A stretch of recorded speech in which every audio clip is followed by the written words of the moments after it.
My name is Leslie Mickel. I am from Seattle, but I am a first-generation Danish American. My mother is Danish, and through her father's side, our Scandinavian roots go back for generations. I have visited my family in Denmark and Norway many times. I've traveled the region. I am a former student at the University of Copenhagen, and my son is a former graduate student at the Danish Technological University in Lyngby. What is somewhat unique about my family is that we are also Jewish, and it had the unique experience of being Scandinavian and Jewish, which, although growing up, to me, they were just intrinsically entwined. To others, it seemed to be sort of a unique experience and a unique family history.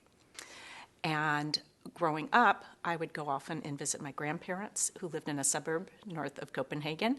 And I am back to Denmark and Norway and Sweden often to visit family and to travel and to learn more about the area. So I'm have very close ties with the Nordic region. I bet. Can you tell me how your parents met? Okay. My mother actually met my father. She came over from Copenhagen with her older sister, and they came to New York to visit some family.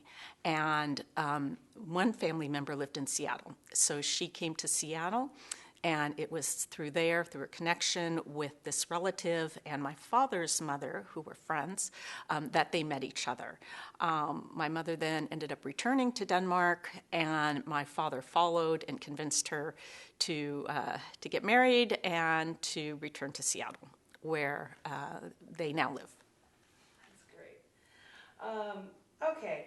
So tell me a little bit briefly about, you did touch on this a lot too, but let's talk about your upbringing. Let's talk about Certainly. Your upbringing and your relationship with the Nordic culture.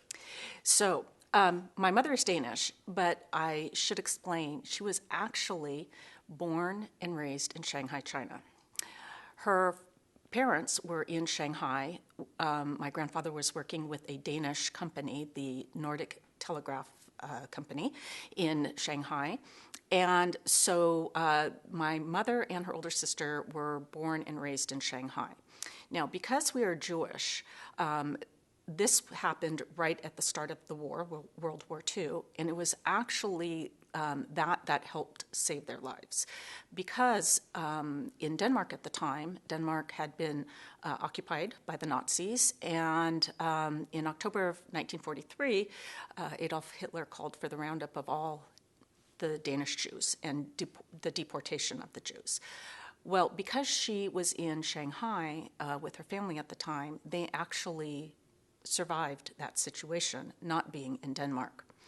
After the end of the war, then the family returned to Denmark, and my mother and her sister continued their schooling as young girls. So they lived in Denmark until their early 20s, before then they came to America. And so this has influenced me greatly in my own life, because hearing of this experience, hearing about their experience of evading this situation that happened within Denmark, learning more about what actually happened influenced me in my profession. I have gone on to earn a master's degree in World War II studies, and my area of specialty is the Scandinavian response to Nazi occupation during World War II. And so I've studied this topic greatly because Denmark did go on to save during the war about 97% of its Danish Jewish population.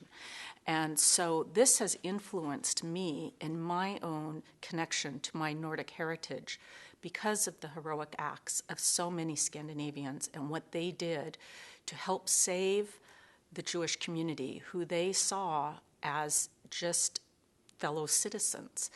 That was a unique perspective during that time, during the war. And that has influenced me in when I go to visit Scandinavia now, whether it's Denmark or Norway or Sweden, I see this continued sense of respect for diversity, respect for human rights, and a continued commitment to just moral justice that continues today, even within the communities that I visit today. So let's talk a little bit about some of the family traditions that you have maintained, that you got, from your family and that have continued on with you. Tell me about some of the traditions you like. Well, we have maintained many, many Nordic traditions in our family. We grew up celebrating all of the various different Nordic holidays and traditions, whether it's hiding the almond in the rice for the holidays and seeing who wins the marzipan pig, to having our home decorated in very Nordic style decor. We have Danish flags everywhere in our house. If one were to visit my home, you definitely could tell that this was a Nordic style house. We would have traditions about singing the birthday song in Denmark. In fact, it's not officially one's birthday in my family until somebody has sung the Danish birthday song to the person. And we continue this tradition in many ways to keep the Nordic heritage that we have alive within our family, and it's something that I have passed down to my children as well. How does the birthday song go? Oh. Well, okay, so if I were to be singing it to... Me. Okay, and... I'm Katie. Katie. I dag er Katies fødselsdag, hurra, hurra, hurra. Hun ønsker seg en gave for seg, hun sa Gunny ha I år med deilig sjokolade og kale til. Hurra, hurra, hurra, hurra, hurra, hurra, hurra, hurra, hurra, hurra. Hun skal leve, hun skal leve, hun skal leve. Hoi, hurra. Wonderful word. I may have That's missed a few words. I would not know. So you touched on this a lot too, again, speaking of this, but what were some of the values that were emphasized by your ancestors? What were some of those, what were things that were really big to your parents?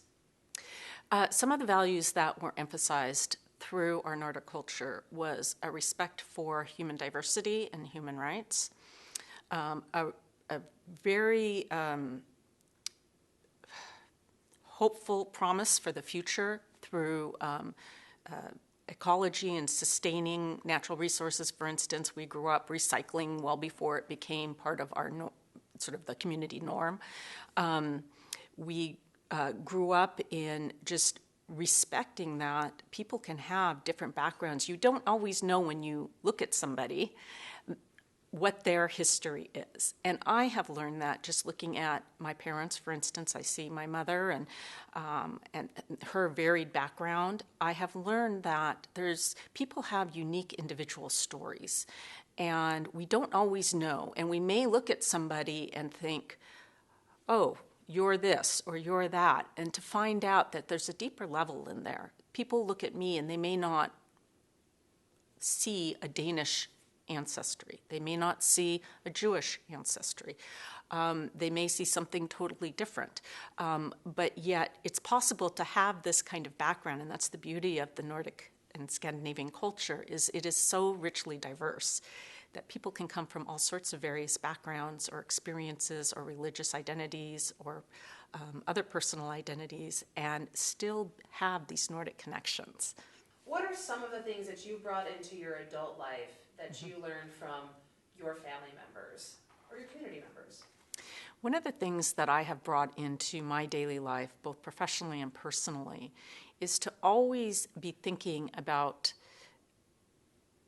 the needs of others. Because when I think about what my family has gone through and how they, through by chance, happened to escape a very bad situation, had they been living in Copenhagen during the war, I think about the people who so heroically stood up and helped that situation and helped Jews escape into Sweden.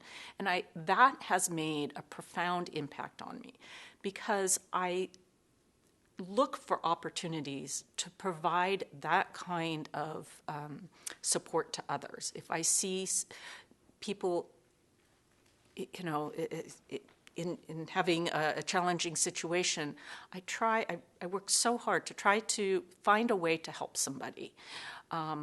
I am in a helping profession right now as a teacher, and it's something that really has impacted me because being able to do simple acts of kindness can make such a difference. And that is something I learned through my studies of the history in Scandinavia and the Nordic countries, and just through my own experience and personal time within visiting the various countries. I have met the kindest people there who go out of their way to help. Bear with me through my poor Danish when I'm asking questions on the street of people, and just realize that culture of respect and human dignity is really something that I strive to integrate into my own daily life. That's fantastic. Okay, so one of the million-dollar questions. What does it mean to be Nordic? What it means to me to be Nordic is to have pride in a heritage, a culture that goes back thousands of years. I think about the Vikings and Viking lore.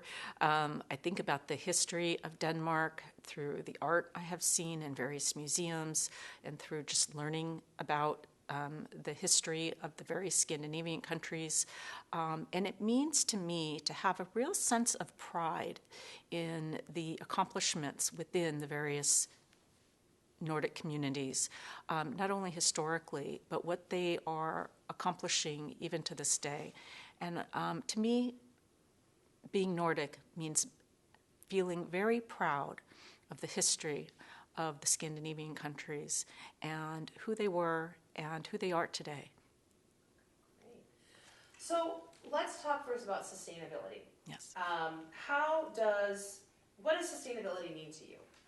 Sustainability means to me both a commitment to envisioning what the future is and how do we take action today to reach that goal of supporting what our future vision is. So, for example, if we have envision a healthy global planet, then we need to take steps today in order to reach that goal. Okay, great. And why is sustainability so important? Sustainability is important because we need to be mindful of the natural resources that we're using today so that they can be around for future generations. Okay. And how is sustainability a universal value? Sustainability is a universal value in that it applies globally. It is not dependent upon culture or politics or boundaries or borders. It is something that applies globally.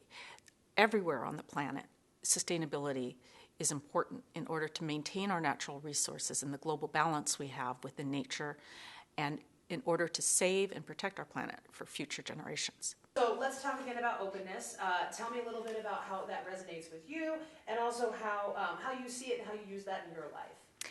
Openness resonates with me in that I see that it is a commitment within a community or within a culture to accept various opinions and ideas, to be open to new thoughts and new ways of thinking.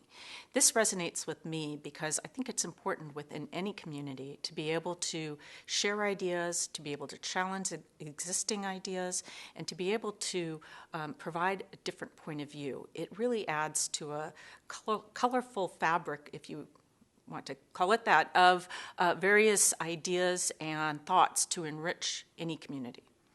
Okay, great. And how is openness a universal value? Openness is a universal value in that communities across the globe have various degrees of openness. And one thing I have noticed within the Scandinavian community is that openness is actually encouraged. It is something that you see within civil discourse, within the news, within just the debates happening within these various Nordic communities, and it's something that I have integrated into my own life in that I encourage openness among my family members, openness among my professional acquaintances, that we share ideas and be open to new experiences and ideas in order to help just further our own understanding. Other countries can inspire each other and challenge each other in terms of innovation. For example, in Copenhagen, I recently, when I was there during my last visit, they have this brand new ski hill.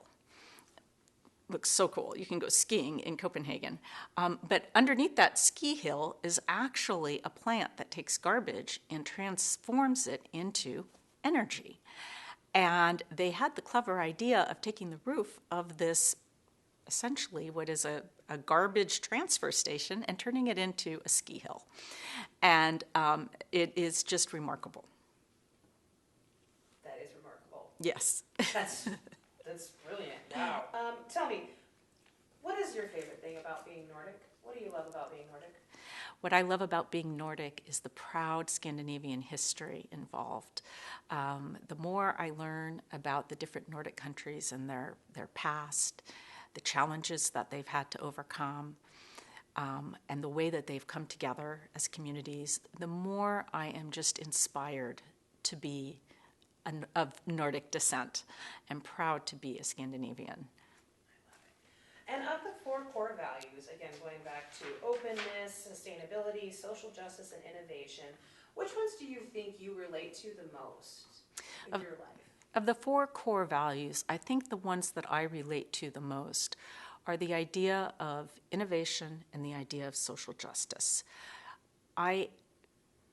These connect with me, these resonate with me, because I always try to think to myself, what is it that somebody else is experiencing that I don't know, that my awareness is not yet there? And how can I have a greater understanding of that reality of another person? This also incorporates innovation, because I also wonder to myself, what is it that I don't know that I don't know?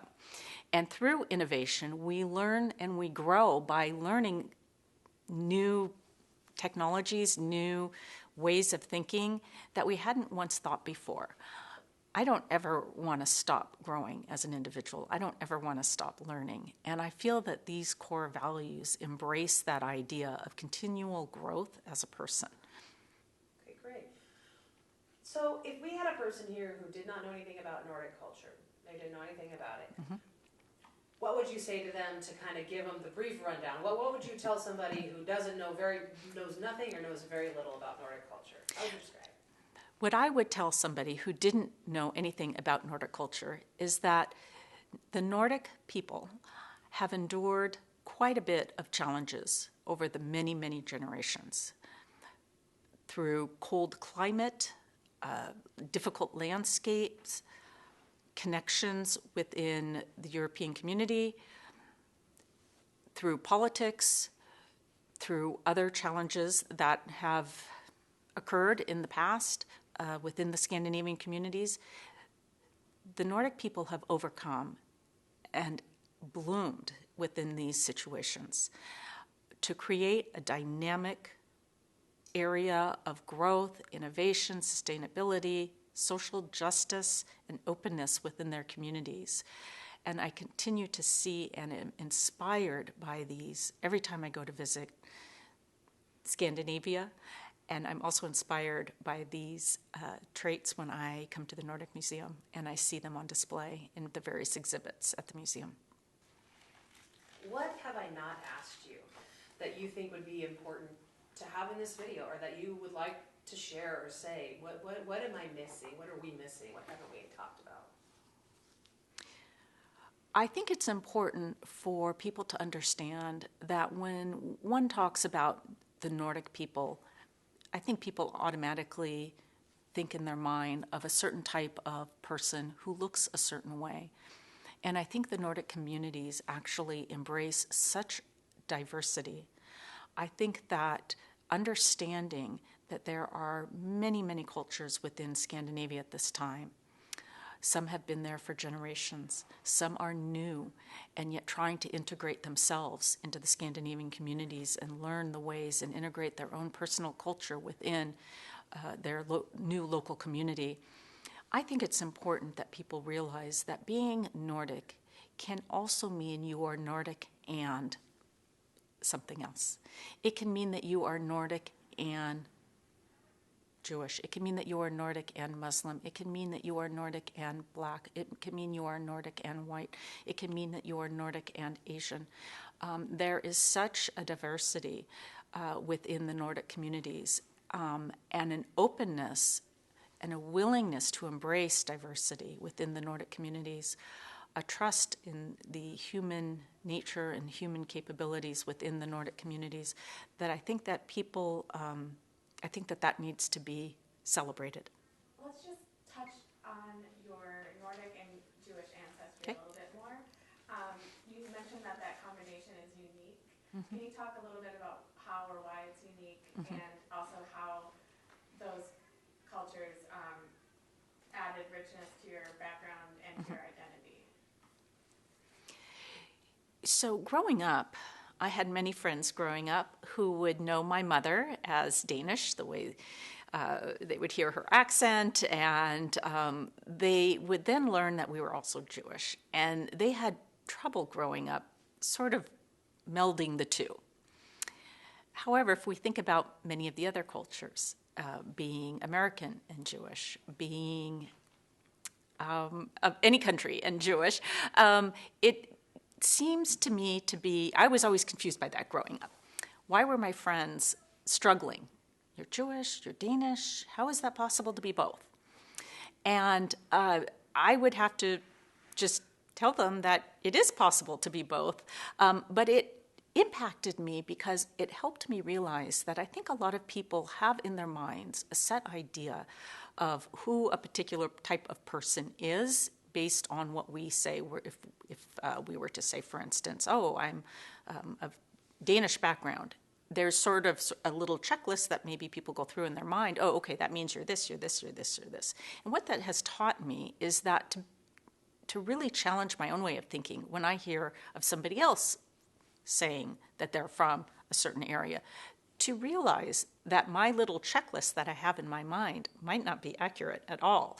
And so growing up and having to explain to friends as a young child, oh, well, yes, I am both, and that our heritage is both, and that there is a very vibrant Jewish community within Denmark and also within Norway and Sweden and Finland, and therefore it helped them realize and challenge their own thinking.